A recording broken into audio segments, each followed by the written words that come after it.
Hello दोस्तों, स्वागत है आप सभी का हमारे YouTube channel unique GS academy में। दोस्तों आज हम लोग भारत के आपातकाल के बारे में पढ़ेंगे दोस्तों कि आपातकाल कौन कौन सा स्थिति में लगाया जाता है। आपातकाल के चर्चा दोस्तों भाग 18 में है, संविधान के भाग 18 में है आपातकाल की चर्चा। और अनुच्छेद कितना, अनुच्छेद 52 से लेकर के 60 तक इसकी चर्चा है दोस्तों। अनुच्छेद 52 से लेकर के 60 तक में इसकी चर्चा है, आपातकाल की चर्चा, इमरजेंसी की चर्चा।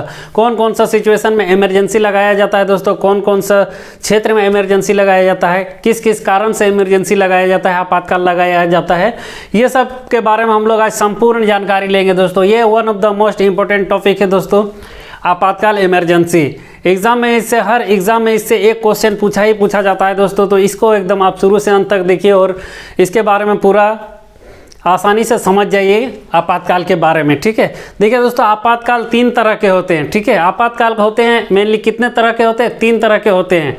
कौन कौन सा? एक होता है दोस्तों राष्ट्रीय आपात, एक राजकीय आपात और एक वित्तीय आपात। राष्ट्रीय आपात दोस्तों देश से संबंधित है, देश में जो लगाया जाता है वो पूरा उसको बोलते हैं राष्ट्रीय आपात। राज्य के आपात होते हैं दोस्तों, कोई राज्य में वो आपात लगाया जाता है उसको बोलते हैं राज्य आपात। और वित्तीय आपात मतलब संकट की स्थिति में दोस्तों देश में अगर पैसों की कमी हो जाती है, पैसों की तंगी हो जाती है तो उस स्थिति में लगाया जाता है वित्तीय आपात, ठीक है। तो आइए हम लोग इन सभी आपात के बारे में जानेंगे दोस्तों और पूरे डिटेल में जानेंगे। देखिए राष्ट्रीय आपात की चर्चा कितनी में है दोस्तों, अनुच्छेद 352 में, ठीक है। आर्टिकल 352 है। आर्टिकल को क्या बोलते हैं, अनुच्छेद बोलते हैं, ठीक है। अनुच्छेद को आर्टिकल बोलते हैं।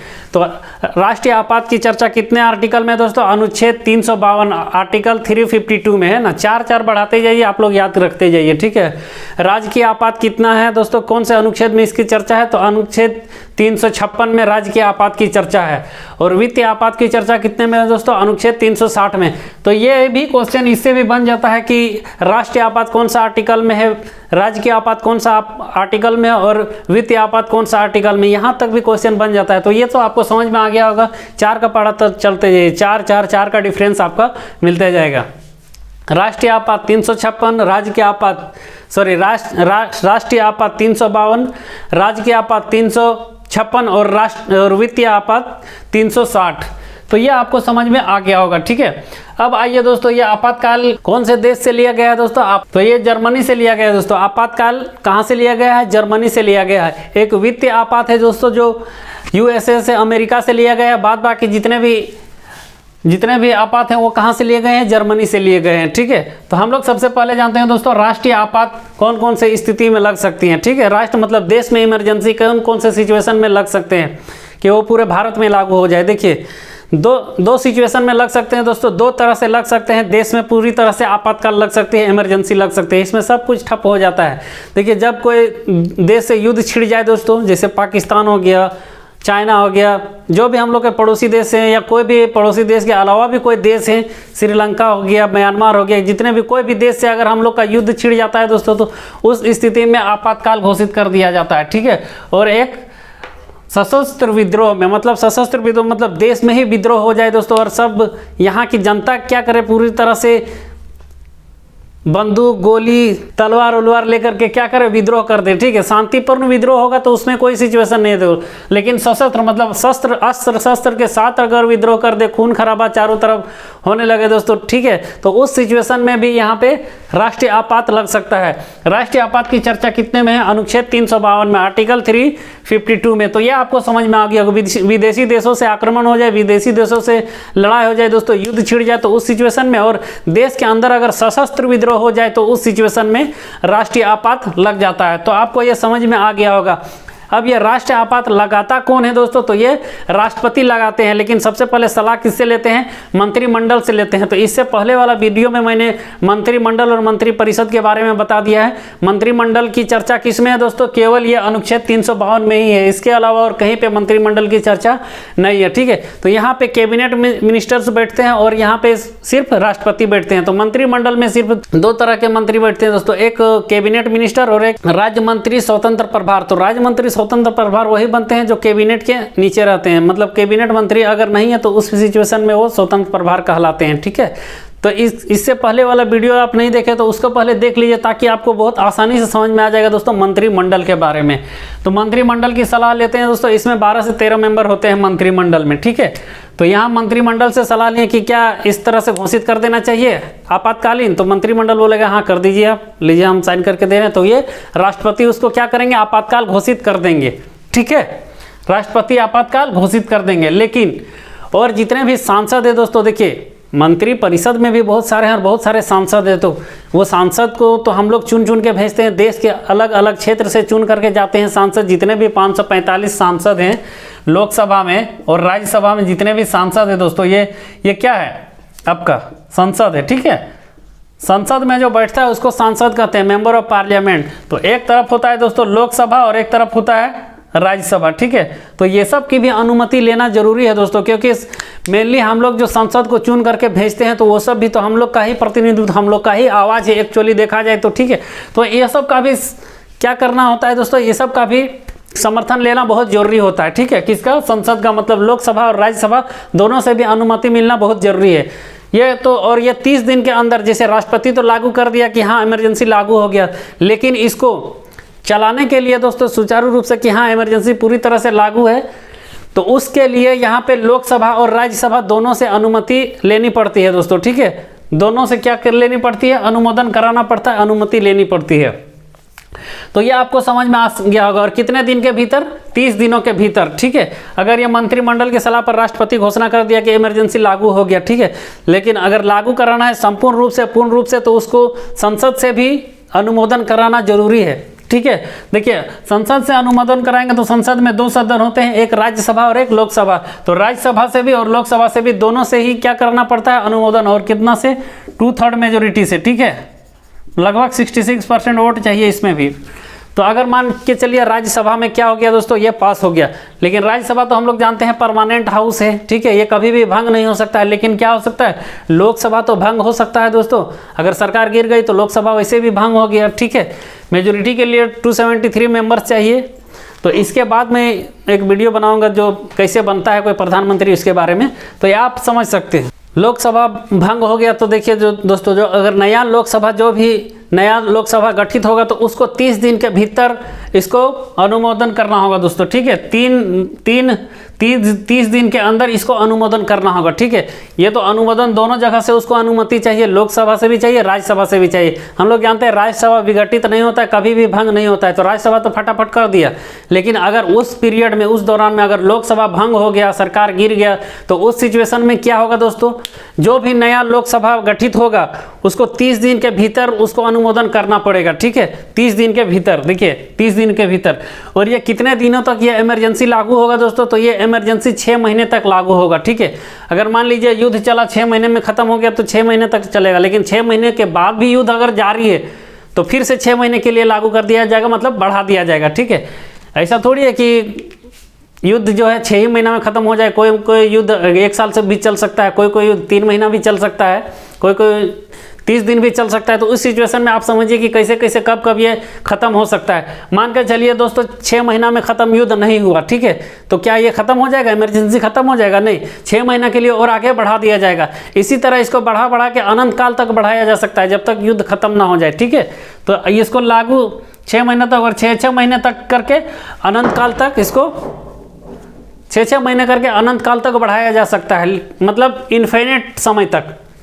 लेकिन अगर ये 30 दिन के भीतर ही खत्म हो गया दोस्तों, तो क्या करेंगे? 30 दिन के भीतर हो गया तो 30 दिन के अंदर ही खत्म हो जाएगा, क्योंकि हम लोग जानते हैं कि ये राज्यसभा और लोकसभा को 30 दिन के भीतर करना होता है। अगर नहीं भी करेंगे तो वैसे भी वो खत्म हो जाएगा। ठीक है, और एक सिचुएशन है दोस्तों, ये राष्ट्रपति जो है किसी से भी सलाह मशवरा ना करे, वो ना ही मंत्रिमंडल से करेगा और ना ही वो लोकसभा राज्यसभा के सदस्यों से करेगा, और ऐसे ही लागू कर दिया, अपना मर्जी से लागू कर दिया कि इमरजेंसी लग गया भारत में। ठीक है, तो उस सिचुएशन में लोकसभा सुप्रीम कोर्ट जा सकते हैं और उसको क्या दे सकते हैं दोस्तों, सुप्रीम कोर्ट जा करके उसके खिलाफ केस कर सकते हैं कि वो आप इस तरह से नहीं लागू कर सकते। सुप्रीम कोर्ट जा करके क्या कर सकते हैं, चुनौती दे सकते हैं। ठीक है, कि आप इस तरह से लागू नहीं कर सकते हैं। तो राष्ट्रपति कोई भी दोस्तों फैसला करता है तो वो बिना मंत्रिमंडल के सलाह के वो नहीं करता है। तो इतना कुछ आपको समझ में आ गया होगा, ठीक है। ये राष्ट्रीय आपात आपको समझ में आ गया दोस्तों। अनुच्छेद इसमें इसकी चर्चा है, दो सिचुएशन पे लग सकती है, या तो कोई विदेशी आक्रमण कर दे या फिर देश के अंदर ही सशस्त्र विद्रोह हो जाए, सब लेकर के उसके बाद देखते हैं दोस्तों आगे, ठीक है।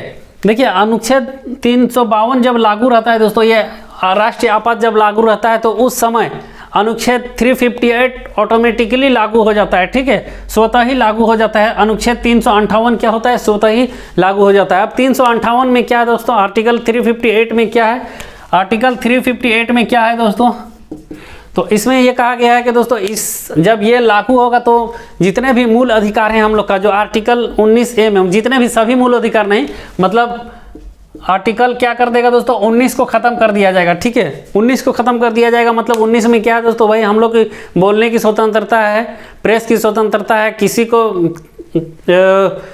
सभा करने की स्वतंत्रता है, संगठन बनाने की स्वतंत्रता है, चारों ओर घूमने की स्वतंत्रता है, मतलब हम लोग की जो भी स्वतंत्रता है उसको ख़त्म कर दिया जाएगा। अगर मेरा वीडियो नहीं देखें दोस्तों ये मूल अधिकार वाला, तो आप जाकर के देख लीजिए, आपको ये आर्टिकल 19 आराम से समझ में आ जाएगा, ठीक है। फंडामेंटल राइट्स हम लोग का क्या है और 19 में क्या क्या कहा गया है, अगर ये आपको नहीं पता तो जाकर के देख लीजिए। फिर भी मैं भी आपको बता देता हूँ। देखिए 19 में 6 तरह की हम लोग की स्वतंत्रता दी गई है दोस्तों, मतलब हम लोग अपना विचार को रख सकते हैं, बोल सकते हैं, किसी को क्रिटिसाइज कर सकते हैं, हम लोग उसके लिए स्वतंत्र है। किसी भी प्रधानमंत्री का पुतला, मुख्यमंत्री का पुतला देखते हैं जला दिया जाता है, काला झंडा जला दिया जाता है, दिखाया जाता है सबके लिए। तो प्रेस की स्वतंत्रता है, ये सब आर्टिकल 19 में है। तो ये सब हम लोग की क्या कर लिया जाता है, छीन लिया जाता है, ठीक है।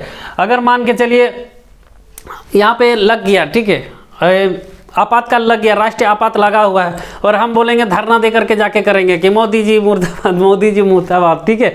उस समय पुलिस हम लोग को डंडा करके भगा देगी, ठीक है। तो क्यों भगा देगी कि आप जाकर के बोलिए कि ये तो हमारा अधिकार है, ठीक है, धरना देना हमारा अधिकार है, सभा करना हमारा अधिकार है, संगठन अधिकार है। तो वहाँ पे कोई संगठन फंगठन नहीं चलेगा, वहाँ पे पुलिस मार के भगा देगा। क्योंकि अगर ये 352 राष्ट्रीय आपात लागू हो गया तो ये ऑटोमेटिकली आर्टिकल 358 लागू हो जाता है। और 358 में साफ साफ कह दिया गया है कि उस स्थिति में आर्टिकल 19 में जो जो बातें कही गई हैं वो सभी स्वतंत्रता को छीन लिया जाएगा, ठीक है। आप यहाँ पे देखिए दोस्तों, व्यापार होगा, व्यापार करने की भी स्वतंत्रता है, तो आप व्यापार भी नहीं कर सकते हैं कि आपका दुकान है तो दुकान खोल करके बैठ गए हैं, ठीक है, और जा रही है यहाँ पे, क्योंकि वो बहुत ज़्यादा दोस्तों क्रिटिकल कंडीशन हो जाता है, कब किधर से हमला हो जाए उसके बारे में नहीं कर सकते हैं, ठीक है। आप दुकान खोल के बैठ जाएँ, बाजार लगा के बैठ जाएँ कि ये तो मेरा अधिकार है, हम अपना बेचेंगे, तो उस समय आपको मार के भगाया जाएगा, ठीक है। उस समय कोई आपका अधिकार पधिकार काम नहीं चलेगा। तो यह आपको समझ में आ गया होगा, ठीक है। अनुच्छेद 19 को ख़त्म कर दी जाती है अनुच्छेद 358 के तहत। तो ये आपको राष्ट्रीय आपात समझ में आ गया होगा दोस्तों, ठीक है। राष्ट्रीय आपात आपको समझ में आ गया होगा कि राष्ट्रीय आपात के समय आर्टिकल 19 पूरी तरह से ख़त्म हो जाता है, क्योंकि 352 जब लगता है तो 358 स्वतः ही लागू हो जाता है। और 358 में क्या कहा गया है कि आर्टिकल 19 में जितने भी स्वतंत्रता दी गई है सबको छीन लिया जाए।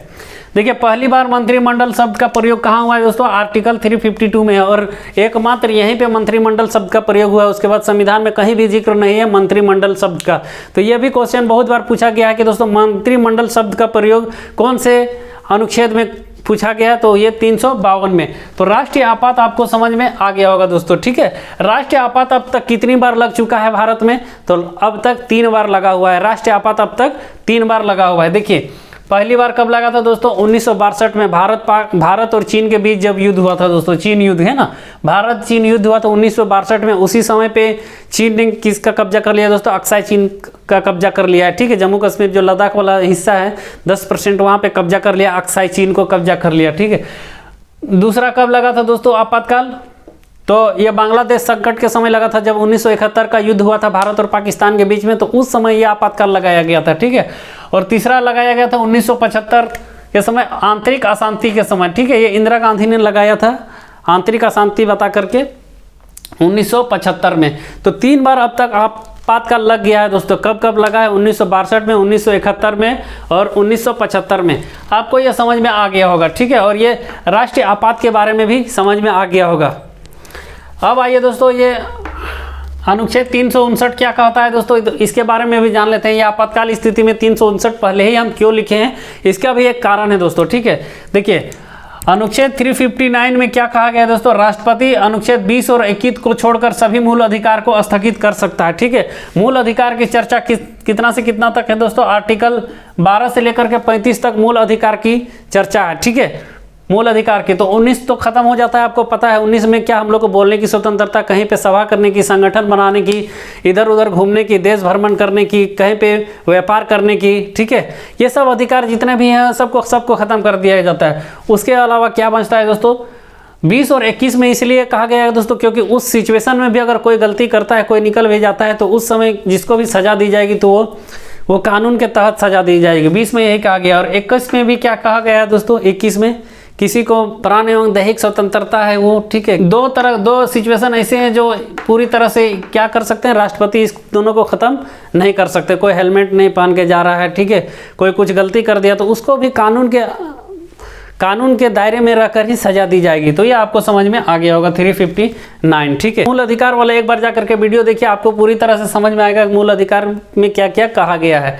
तो ये 359 समझ में आ गया होगा। तो 359 एक ही चीज़ कहता है कि राष्ट्रपति मूल अधिकार के सभी जितने भी अधिकार हैं सबको क्या कर सकती है दोस्तों, सबको स्थगित कर सकती है। केवल 2 को छोड़ करके, अनुच्छेद 20 और 21 को छोड़ करके सबको स्थगित कर सकती है। ठीक है, अनुच्छेद 355 में क्या कहा गया है दोस्तों, सरकार राज्य संविधान के अनुरूप कार्य करेगी। ठीक है, राज्य सरकार किसके अनुरूप कार्य करेगी, अब इसके बाद हम लोग राजकीय आपात के बारे में पढ़ेंगे, लेकिन इससे पहले जान लेते हैं दोस्तों 355 में क्या कहा गया है दोस्तों, राज्य सरकार संविधान के अनुरूप कार्य करेगी और बहुमत के सरकार द्वारा शासन करेगी। ठीक है, मतलब संविधान में जिस तरह से लिखा गया है कि राज्य सरकार उसी हिसाब से कार्य करेगी और जिसका बहुमत होगा उसी का सरकार बनेगा। ठीक है, बहुमत मतलब समझ रहे हैं दोस्तों, 50% प्लस 1 वोट ज़्यादा। ठीक है, 50% प्लस 1 किसी को भी अगर चाहिए दोस्तों, तो मान के चलिए कोई भी विधानसभा सीट में अगर वहाँ पे 205 गो सीट है तो उसको कितना वोट चाहिए दोस्तों, 103 वोट कम से कम चाहिए, क्योंकि इसका 50% कितना हो गया 205 का,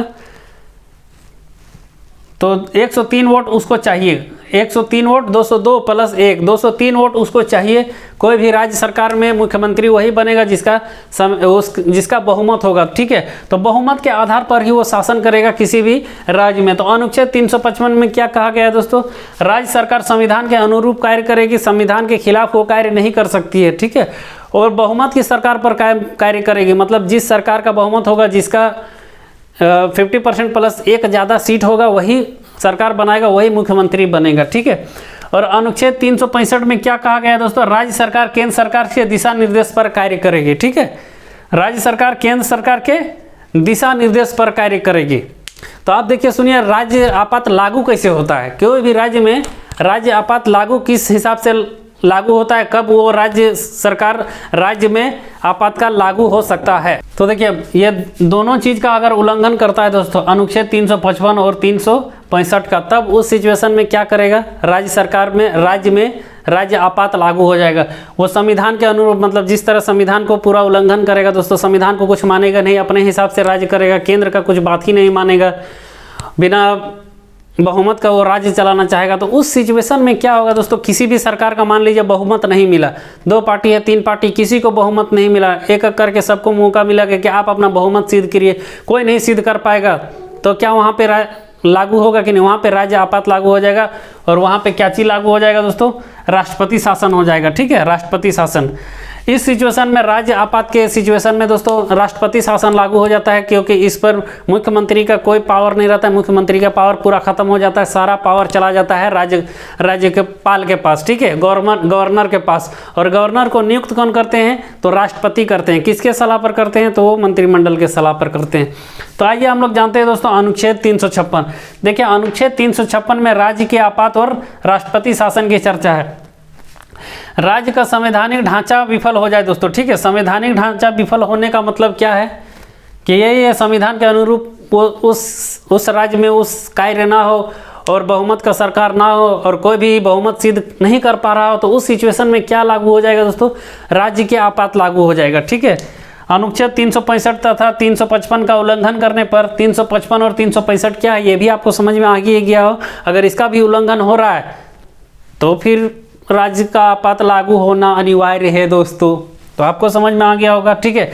इस सिचुएशन में क्या होगा दोस्तों, कैसे कैसे लागू हो जाएगा कि यहाँ पे सरकार नहीं बन रहा है, क्योंकि सरकार बनाएगा कौन, राज्यपाल के पास अपना बहुमत पत्र देते हैं, कोई भी जो भी पार्टी का जीतता है वो, कि मेरे पास इतने विधायक हैं, लागू कर दिया जाए, ठीक है। तो एक राष्ट्रपति एक राज्यपाल को नियुक्त करते हैं हर एक राज्य में देख रेख के लिए, कि देखिए ये मुख्यमंत्री सही से काम कर रहा है कि नहीं कर रहा है, कोई गड़बड़ तो नहीं कर रहा है, संवैधानिक रूप से कार्य कर रहा है या नहीं कर रहा है, इसका बहुमत का सरकार है या नहीं है, ठीक है, केंद्र के दिशा निर्देश के अनुसार कार्य कर रहा है कि नहीं कर रहा है। तो यही देखरेख के लिए राष्ट्रपति एक राज्यपाल को नियुक्त कर देता है हर एक राज्य में, देखेगा कि ये मुख्यमंत्री तो कुछ गड़बड़ यहाँ पे कर रहा है, गड़बड़ घोटाला हो रहा है, तो ये किसको सूचना देगा, किसको सूचना देगी, राष्ट्रपति को सूचना देगी। देखिए दोस्तों, फलना राष्ट्र का फलना मुख्यमंत्री ठीक से काम नहीं कर रहा है, मतलब पार्टिकुलर मुख्यमंत्री सही से काम नहीं कर रहा है, ठीक है। तो राष्ट्रपति बोला अच्छा इस तरह कर रहा है, तो रुको इसका मजा चखाते हैं, ठीक है। तो सूचना किसको देगा, और मंत्रिमंडल फिर सिफारिश राष्ट्रपति को सूचना देगा, ठीक है। उसके बाद ये मंत्रिमंडल फिर सिफारिश करेंगे किसको, दोनों सलाह मशवरा करेंगे, राष्ट्रपति और मंत्रिमंडल, ठीक है। तो मंत्रिमंडल सिफारिश करेंगे कि इसको हटा दिया जाए, ये इस राज्य में आप राष्ट्रपति शासन लागू करिए, तो इसमें ज़्यादा उड़ रहा है ये मुख्यमंत्री, तो उस समय क्या करेंगे, राष्ट्रपति हस्ताक्षर देंगे, ठीक है, इसमें राज्य की आपात लागू किया जाए। तो वो क्या हो जाएगा दोस्तों, राज्य की आपात लागू हो जाएगा, ठीक है। सबसे पहले क्या होगा दोस्तों, जो यहाँ के राज्यपाल है वो सूचना देगी मंत्रिमंडल को, ठीक है, मंत्रिमंडल को सूचना देगी, मंत्रिमंडल सिफारिश करेंगे राष्ट्रपति के, देखिए कि वो फलना राज्य में इस तरह का सिचुएशन है, वहाँ पे कोई भी क्राइटेरिया फुलफिल नहीं हो रहा है, ठीक है, अनुच्छेद 55 का भी उल्लंघन हो रहा है, 56 का भी उल्लंघन हो रहा है पूरी तरह से, तो उस सिचुएशन में वहाँ पे राज्य की आपात लागू हो जाएगा। तो आपको समझ में आ गया होगा दोस्तों, ठीक है। तो राज्य की आपात लागू हो जाएगा, वहाँ पे तो हस्ताक्षर कर दिए कि इसमें लागू कर दिया जाए, ठीक है। तो वहाँ पर भी संसद का रोल हो जाता है दोस्तों। संसद में क्या होगा कि संसद में 60 दिन के भीतर यह अनुमोदन होना जरूरी है, ठीक है। संसद में कितने दिन के भीतर, 60 दिन के भीतर यह अनुमोदन होना जरूरी है, और संसद के दोनों सदन इसमें अनुमोदन करेंगे, ठीक है, 60 दिन के भीतर, राज्यसभा और लोकसभा दोनों। अगर लोकसभा भंग हो जाती है दोस्तों, वही बीच में मान लीजिए कि राष्ट्रपति यहाँ प्रधानमंत्री का सरकार ही गिर गया, मतलब केंद्र सरकार ही गिर गया, ठीक है। तो उस सिचुएशन में क्या होगा, अगर नया केंद्र सरकार का गठन होगा और नया केंद्र सरकार 30 दिन के भीतर उसको लागू करेगी, ठीक है, 30 दिन के भीतर उसको अनुमोदन कर देगी। लेकिन यहाँ पे ये 60 दिन और 30 दिन समझने का एक है दोस्तों, क्योंकि यहाँ पे 60 दिन के अंदर अनुमोदन करना रहता है, लेकिन राष्ट्रीय आपात में कितने दिन के अंदर, 30 दिन के अंदर अनुमोदन करना रहता है, ठीक है। तो ये आपको समझ में आ गया होगा, ठीक है। और ये कितने महीने तक लागू होगा दोस्तों, 6 महीने तक लागू होगा, और ये 6 महीने करके 3 साल तक, इससे ज़्यादा लागू कोई भी राज्य में राष्ट्रपति शासन 3 साल से ज़्यादा नहीं लागू हो सकता है, ठीक है। तो आपको समझ में आ गया होगा, ये 6 महीने करके 3 साल तक लागू हो सकता है, इससे ज़्यादा कोई भी राज्य में राष्ट्रपति शासन लागू नहीं हो सकता है, राज्य की आपात लागू नहीं हो सकता है, लेकिन राष्ट्रीय आपात 6 महीने करके अनंत काल तक जा सकता है। तो ये आपको समझ में आ गया होगा। अब इसका प्रभाव क्या क्या रहेगा दोस्तों, मुख्यमंत्री शक्ति विहीन हो जाता है, मुख्यमंत्री एक आम नागरिक की तरह हो जाता है, उसका कोई भी पावर नहीं रहता, वो आम आदमी बन जाता है मुख्यमंत्री, ठीक है। उसके बाद सारा पावर किसके पास चला जाता है, राज्यपाल के पास चला जाता है, वही सब कुछ देख रेख करेगा, ठीक है, क्योंकि राज्यपाल को नियुक्त ही करता है राष्ट्रपति देख रेख के लिए। तो इनडायरेक्टली देखा जाए तो केंद्र सरकार के पास पूरा फुल पावर आ जाता है, ठीक है, क्योंकि वही नियुक्त करता है राज्यपाल को राष्ट्रपति, और किसके सलाह पर, मंत्रिमंडल जो उसी के सलाह पर करता है।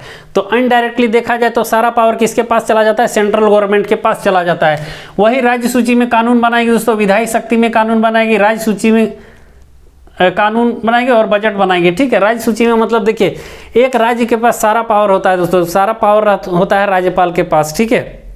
एग्जीक्यूटिव पावर जितना भी होता है, जुडिशियरी को छोड़कर एग्जीक्यूटिव पावर जितना भी होता है वो राज्य के मुख्यमंत्री के पास होता है, सारा पुलिस उसी के अंडर में होता है, सारा IAS IPS लोग उसी के अंडर में काम करता है, ठीक है। तो ये राज्य का अपना अपना कानून होता है बनाने का, तो वो राज्यपाल बनाते हैं, लेकिन उस राज्य अपना बजट अपना हिसाब से पेश करते हैं कि कौन सा कितना किसको बजट दिया जाए, तो वो सब राज्य का अधिकार होता है। ये सब राज्य का अधिकार जितने भी होते हैं सबको छीन लिया जाता है। और बजट कहाँ पेश होता है दोस्तों, उस पार्टिकुलर राज्य का, जिस राज्य में राष्ट्रपति शासन लागू हुआ है उस राज्य का बजट कहाँ पेश होता है, तो वहाँ पे वो संसद में पेश होता है, बजट संसद में बनता है। राज्य सूची में कानून नियम कानून कैसे बनाना है इस राज्य का, तो वो भी कहाँ पे, संसद में ही सब कुछ बनेगा, ठीक है। विधायी सूची भी कहाँ उसका भी सारा कार्यभार कहाँ पे रहेगा, तो वो भी सेंट्रल गवर्नमेंट के पास ही रहेगा, केंद्र सरकार के पास ही रहेगा। तो ये आपको समझ में आ गया होगा दोस्तों, ठीक है। क्या क्या हो सकते हैं, 6 महीना के अंदर लागू हो गया और 6 महीना के अंदर 3 साल तक लागू कर सकता है। अनुमोदन 60 दिन के भीतर कराना होता है दोस्तों, दोनों सदन से, लोकसभा और राज्यसभा दोनों से। लेकिन अगर लोकसभा भंग हो गई उस पीरियड में तो 30 नई लोकसभा जो बनेगी वो 30 दिन के भीतर उसको अनुमोदन कराना पड़ेगा, पास कराना पड़ेगा। तो आपको समझ में आ गया होगा। मुख्यमंत्री एक आम नागरिक की तरह हो जाता है, सारा पावर खत्म हो जाता है। सारा पावर किसके पास चला जाता है, राज्यपाल के पास चला जाता है। मतलब इनडायरेक्टली देखा जाए तो केंद्र सरकार के पास, और उस राज्य का सारा कार्यभार केंद्र सरकार ही संभालेगी। किसको क्या, कौन सा डिपार्टमेंट को कितना पैसा देना है, सब वहाँ पे अब केंद्र से देखा जाएगा, ठीक है। तो ये आपको समझ में आ गया होगा कि कोई भी राज्य में राष्ट्रपति शासन कैसे लगता है। तो ये समझ में आ गया। अब देखिए अनुच्छेद 360 में वित्तीय आपात की चर्चा है दोस्तों, वित्तीय आपात की, ठीक है। Financial emergency, financial emergency Bharat में अभी तक नहीं लगा है, ठीक है। वित्तीय आपात की बात करें तो दोस्तों भारत में अभी तक नहीं लगा है वित्तीय आपात। काट कूट का मतलब नहीं लगा, अभी तक वित्तीय आपात भारत में नहीं लगा है। तो ये आपको समझ में आ गया होगा, ठीक है। वित्तीय आपात भी लागू किसके सलाह से होता है दोस्तों, मंत्रिमंडल के सलाह से होता है, और इसको लागू कौन करते हैं, राष्ट्रपति करते हैं। लेकिन इसमें भी किससे अनुमोदन कराना होता है दोस्तों, संसद के दोनों सदनों से अनुमोदन कराना होता है। सलाह तो ले लिए और लागू तो कर दिए, लेकिन अनुमोदन भी कराना होता है संसद से, और 60 दिन के अंदर, इसमें भी 60 दिन के अंदर लोकसभा और राज्यसभा दोनों से कराना होता है, संसद के दोनों सदन से 60 दिन के अंदर। लेकिन इस पीरियड में अगर लोकसभा भंग हो गई तो देखिए सब सिचुएशन में लोकसभा भंग होने की स्थिति बताया गया कि अगर दोनों सब सिचुएशन में लोकसभा भंग हो गई तब क्या करेंगे। तो जो नई लोकसभा बनेगी वो 30 दिन के भीतर उसको क्या करेगी दोस्तों, अनुमोदन करेगी, ठीक है। 30 दिन के अंदर उसको अनुमोदन करेगी, ठीक है। अब ये वित्त आपात को हटा कौन सकता है दोस्तों, तो इसको हटा सकती है केंद्र सरकार ही हटा सकती है, ठीक है। संसद चाहे जब भी हटा सकती है, मतलब केंद्र, संसद करने का मतलब केंद्र सरकार, जिसके हाथ में पावर है वही संसद इसको जब चाहे तब हटा सकती है, ठीक है। इसका क्या प्रभाव होता है दोस्तों, तो राष्ट्रपति को छोड़कर जितने भी उसमें काम करेंगे दोस्तों, चाहे वो प्रधानमंत्री हो, राज्यपाल हो, उसके बाद कोई भी मंत्री हो, और उसके अंडर में जितने भी IAS IPS जितने भी हो दोस्तों, कोर्ट का जज हो, सबका वेतन काट लिया जाएगा। सिर्फ एक राष्ट्रपति का वेतन में कोई कटौती नहीं होगी, बाद बाकी सभी का वेतन में कटौती हो जाएगी। टैक्स बहुत बढ़ा दिया जाएगा दोस्तों। टैक्स क्या करेगा, बढ़ा दिया जाएगा। देश के पास पैसा नहीं रहेगा तो क्या करेगा, दाम बढ़ जाएगा, सामान का कीमत बढ़ जाएगा। जो इस बिस्किट अभी हम लोग का 5 रुपया मिल जाता है 50 रुपया में मिलने लगेगा। सब चीज़ में टैक्स लागू हो जाएगा। पेट्रोल का डीजल और भी महंगा हो जाएगा, गैस और भी महंगा हो जाएगा। तो अभी का सिचुएशन देखा जाए तो दोस्तों कुछ ये जो वित्त स्थिति जैसा, क्योंकि सबका दाम इतना बढ़ रहा है, तो देखा जाए तो आने वाला समय में कहीं वित्त आपात ना लग जाए, ठीक है। और वित्त आपात की कहाँ से ली गई दोस्तों, पद कहाँ से लिया गया है, USA से लिया गया है, अमेरिका से लिया गया है, ठीक है। सरकारी खर्चों में कटौती कर दी जाएगी दोस्तों, ठीक है। सरकारी खर्चों में जो भी जितना भी सरकारी फंड वगैरह रेज होता है उसमें कटौती कर दी जाएगी, और क्या करेगा, टैक्स को बढ़ा दिया जाएगा। तो ये आपको इमरजेंसी के बारे में समझ में आ गया होगा दोस्तों। मेरे ख्याल से आप इसका एक स्क्रीनशॉट ले सकते हैं। आई होप दोस्तों आप लोगों ने स्क्रीनशॉट ले लिया होगा और इसके बारे में आपको बहुत अच्छी तरह से समझ में आ गया होगा। थैंक यू दोस्तों।